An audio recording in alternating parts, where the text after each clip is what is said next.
Baik Wargi, Karawang masih dalam talkshow milenial dan tadi sempat disinggung berkaitan dengan apakah memang betul pelanggaran yang terjadi di luaran sana di Karawang terbilang minim atau mungkin sedikit atau justru ternyata memang banyak jika diteliti lagi tetapi tidak ada pelaporan. Nah, langsung kita interogasi bahasanya kepada Kang Roni. Itu memang betul tidak ada pelanggaran di luar sana atau memang sebenarnya berdasarkan pantauan Bawaslu banyak sekali, tetapi memang tadi minim laporan dari masyarakat. Ya, kalau dari hasil pengawasan kan tadi jelas ya, Pak, banyak juga lah pelanggaran-pelanggaran. Cuman itu yang sifatnya di ruang-ruang publik itu.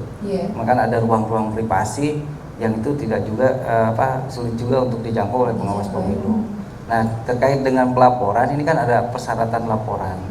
Nah, dalam persyaratan laporan itu kan harus ada syarat formil dan materialnya.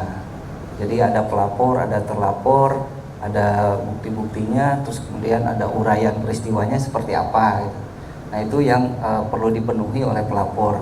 Nah, pelapor sendiri kan ada persyaratannya bahwa pelapor itu WNI yang sudah memiliki hak pilih dan terdaftar di pemilihan setempat untuk pilkada ini. Jadi sudah memiliki hak pilih ya? Ya, EKTP berarti EKTP Kerawang gitu. Nah, terus pemantau pemilihan dan peserta pemilihan itu syarat pelaporannya. Dan dalam aturan yang baru sekarang ini di Perbawaslu 8 2020, pelaporan itu tidak bisa diwakilkan, jadi langsung. Nah, dalam Perbawaslu 8 2020 ini pelapor ini kalau dulu bisa dipublikasi, kalau sekarang bisa dirahasiakan. Ya, jadi kalau misalnya si pelapor, Kang, saya ini melaporkan, saya punya alat buktinya, saya tahu peristiwanya, tapi saya ada misalnya kekhawatiran atau ketakutan tadi, nah itu bisa dirahasiakan. Nah, identitas si pelapornya dirahasiakan sampai dengan terakhir. Begitu status laporan itu diumumkan juga itu nama pelapornya itu dikosongkan. Tapi itu sudah pasti tidak akan bocor namanya. Insya Allah tidak akan bocor. Ya, karena kami juga di tim penanganan pelanggaran ketika ini sudah dinyatakan ini harus dirahasiakan. Berarti kalau itu misalnya keluar berarti ada dari tim kami yang membocorkan. Nah, itu yang tentu akan mendapat sanksi etik juga. Tapi yang jelas ada perlindungan ya untuk pelapor gitu sekarang untuk bisa dirahasiakan. Kemudian kita berpindah ke Kang Geri nih berkaitan dengan generasi milenial. Sebenarnya generasi milenial di Kabupaten Karawang ini lebih ke karakter generasi milenial yang seperti apa? Apakah memang responsif dan aktif menghadapi atau menanggapi berbagai isu atau dalam hal ini pemilu, atau justru tadi variatif gitu, jadi tidak bisa ditentukan di titik ini, di kecamatan ini, atau bagaimana? Ya, kalau kita melihat situasi dan kondisi yang terjadi beberapa bulan dan beberapa tahun belakangan, memang tidak bisa kita judge semuanya responsif, semuanya aktif, tidak bisa. Tetapi kalau kita katakan tidak aktif sama sekali juga nggak bisa, artinya tetap bervariasi dan bervariatif. Nah, tinggal kita menekankan kepada generasi milenial mengenai pentingnya Pilkada 2020 dan peran mereka sebagai generasi milenial sebagai salah satu kunci kesuksesan Pilkada 2020. Nah, di mana peran dari generasi milenial ini mau tidak mau harus terus kita dorong, baik dari penyelenggara pilkada maupun dari akademisi dan lain sebagainya. Nah, karena tadi pandangan dan pemahaman mereka tentang pilkada masih bermacam-macam dan kadang-kadang ada juga yang belum tahu urgensi dan pentingnya pilkada itu apa. Iya, kadang ada yang ikut-ikutan, wah sekarang pilkada saya ikut. Ya, banyak juga yang ikut-ikutan. Jadi salah satu calon, salah satu temannya dukung si A, nah dia juga ikut dukung A. Padahal dia tidak tahu visi misi dan lainnya seperti apa. Nah, artinya di sini generasi milenial tadi balik lagi harus cerdas, harus cermat, dan harus aktif dalam menanggapi dan ikut serta dalam pesta demokrasi yang terjadi 5 tahun sekali. Oke, kebetulan kan biasanya generasi milenial atau generasi Z yang akhir-akhir ini tuh identik dengan pemikiran-pemikiran yang instan ya kan. Kemudian terpikirkan di dalam benaknya, oke, bakal milih, datang, coblos, lupakan gitu kan, ada ya mahasiswa atau generasi muda yang berpikir seperti itu. Nah, bagaimana nih supaya kebiasaan-kebiasaan itu tidak mengakar dan selalu diterapkan oleh generasi muda di Kabupaten Karawang? Ya, memang tidak bisa kita pungkiri bahwa ada juga yang seperti yang penting saya nyoblos aja lah, terserah mau yang menang siapa. Nah, langkah yang saya lakukan sebagai akademisi juga salah satunya adalah terus mensosialisasikan itu di dalam kelas dan di luar kelas. Kalau di luar kelas tetap sebagai generasi milenial, saya juga selalu membuat status-status yang isinya mengajak pada generasi-generasi muda dan milenial ini untuk terlibat langsung dan bertanggung jawab terhadap kesuksesan dari pilkada. Jangan sampai ada penyesalan setelah milah, ternyata gini hasilnya. Nah, jangan sampai seperti itu. Jadi ada tanggung jawab moral, ada tanggung jawab yang harus dilakukan oleh para generasi milenial terhadap kesuksesan pilkada 2020. Iya, baik. Dan sepertinya kalau misalnya kita ada di sudut pandang generasi milenial, ini teh kalau bahasa Sundanya panas cepil gitu ya. Dari tadi dibahas generasi milenial, saatnya sekarang generasi milenial yang mengungkapkan ya, yang bersuara. Kita akan buka terbuka pertanyaan. Silakan yang ingin bertanya pada kesempatan kali ini mengacungkan tangan. Oke, ini di sebelah tengah.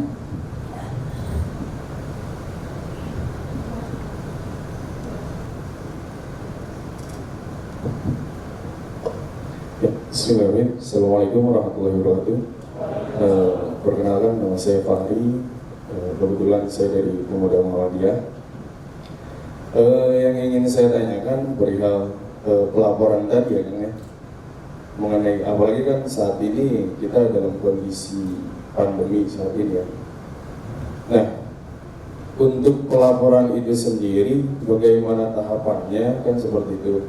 Lalu kalaupun pertanyaannya bisakah pelaporan itu melalui online ataukah memang harus bertatap muka?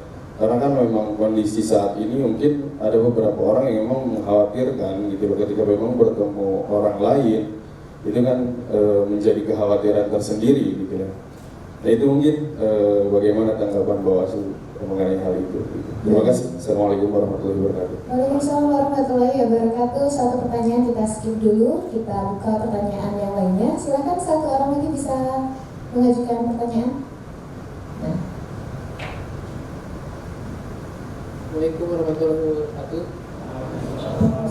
Perkenalkan, nama saya Surya dari Pemuda Desa Almonsari. Mau nanya sama Bawaslu, bagaimana cara mengawasi kampanye gelap seperti money politik, serangan pajar? Karena setiap pemilihan selalu ada yang keliling gitu tiap pagi subuh. Siap.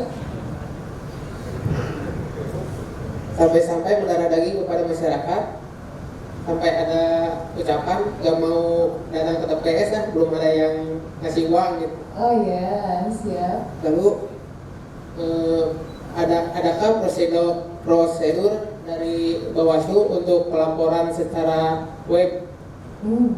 Karena kan masyarakat milenial belum tentu tahu kantor-kantor Bawaslu di Karawang. Terima kasih. Baik, terima kasih tepuk tangan untuk dua penanya kita yang luar biasa sekali. Jawab dengan pertanyaan untuk Bawaslu terlebih dahulu. Ini berkaitan dengan menghadapi pelaporan. Apakah memang ada pelaporan secara online yang bisa diakses oleh generasi milenial atau harus tatap muka gitu? Terkait dengan pelaporan itu bisa juga disampaikan secara online ya. Di web Bawaslu itu tersedia ada alamat email, itu bisa dikirimkan melalui alamat email tersebut ya. Nah nanti kan kalau itu mau dilaporkan secara resmi nanti dipandu oleh staf di Bawaslu terkait dengan formulir pelaporannya. Nah di sini juga Bawaslu bisa juga menerima informasi awal. Nah kalau misalnya saya tahu peristiwa dan mau menyatakan tapi tidak mau jadi pelapor, hanya memberikan informasi saja, itu juga tidak jadi masalah. Bawaslu juga sudah melakukan penanganan berdasarkan informasi awal, itu sudah ada 5 informasi awal yang ditangani oleh Bawaslu.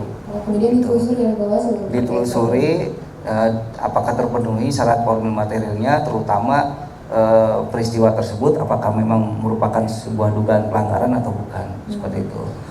Jadi secara online bisa silakan dikirimkan melalui email. Melalui email. Ya. Kalau misalnya lewat web? Tadi itu bisa juga misalnya berkomentar di halaman Facebook itu bisa kan, berkomentar di IG itu bisa, nanti ditindaklanjuti oleh staf Bawaslu untuk dipertegas. Misalnya melalui inbox dulu, lebih mudah kan nanti misalnya saling memberi nomor WA gitu kan, saya memberi nomor WA, nanti dipertegas dari komunikasi lebih lanjut seperti apa, apakah nanti si pemberi informasi ini mau melaporkan secara resmi atau hanya memberikan informasi saja. Tapi tentunya untuk generasi milenial ketika menggunakan Instagram jangan pakai akun fake ya. Harus akun asli biar langsung ditanggapi oleh Bawaslu. Ini banyak generasi milenial yang sering membuat akun banyak kan. Jadi seperti itu. Kemudian menarik nih, tadi masih pertanyaan dari pemuda desa. Saya selalu mendengar kembang desa. Ini pemuda desa yang hadir pada kesempatan kali ini. Pertanyaannya berkaitan dengan jadi ini ya, muncul.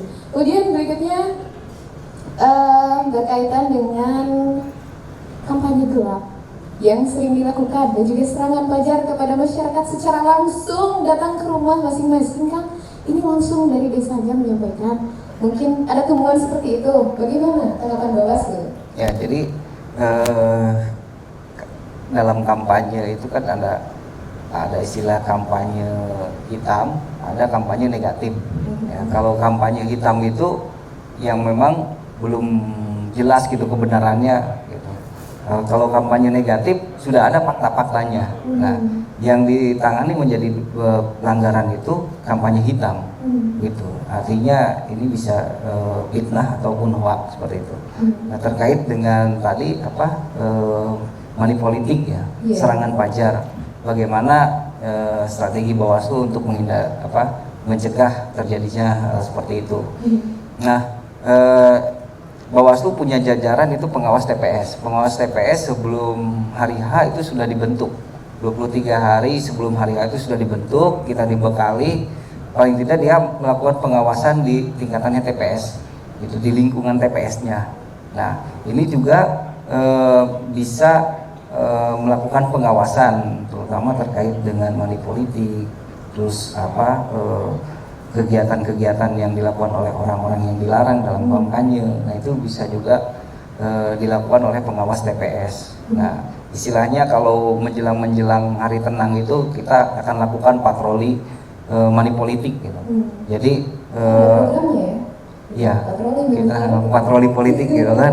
Jadi tidak hanya mengandalkan pengawas TPS saja, tapi seluruh jajaran pengawas pemilu turun ke lapangan, mengidentifikasi apakah ada terjadi money politik atau tidak. Seperti itu. Menanggapi berkaitan yang tadi, masih ada masyarakat yang beranggapan bahwa enggak, kami ini karena belum dapat uang nih, belum ada yang ke rumah nih. Itu bagaimana sih Pak? Karena memang mau tidak mau disadari atas tidak masih banyak masyarakat yang pola pikirnya seperti itu. Ya, itu kan sulit juga ya merubah pola pikir masyarakat. Yang jelas kami sering sampaikan dalam forum-forum bahayanya politik uang itu seperti apa sih. Jadi dalam nanti yang terpilih itu menang karena politik uang, itu kan uang yang digunakan itu apakah memang benar-benar diikhlaskan kepada masyarakat atau seperti apa? Itu sangat mustahil lah gitu kan. Nah, tentu uang ini ingin kembali juga kan, dengan seperti apa? Apakah bisa mengkorupsi secara langsung gitu kan, anggaran pemerintahan, atau korupsi yang tidak langsung, yang sifatnya korupsi terkait dengan kewenangan, penyalahgunaan wewenang gitu. Ambil tender gitu. Enggak deh ya, tidak akan lanjut ke arah sana. Tapi saya menarik tadi ketika di media sosial kemudian dikonekkan ke WhatsApp, itu bagaimana kalau misalnya Bawaslu juga membuat hotline atau ada hotline khusus, nomor khusus yang memang diinformasikan ke masyarakat, dan siap-siap mungkin nanti akan ada banyak laporan yang masuk lewat nomor WhatsApp kan, supaya tadi laporannya tidak dua tapi jadi lebih banyak gitu. karena ada hotline-nya gitu ya. Tapi bukan berarti saya mendoakan untuk banyak pelanggaran ya untuk warga Karawang, karena berikutnya akan ada pembahasan yang lebih menarik. Tetap di Talk Show Milenial bersama KPUD Kabupaten Karawang.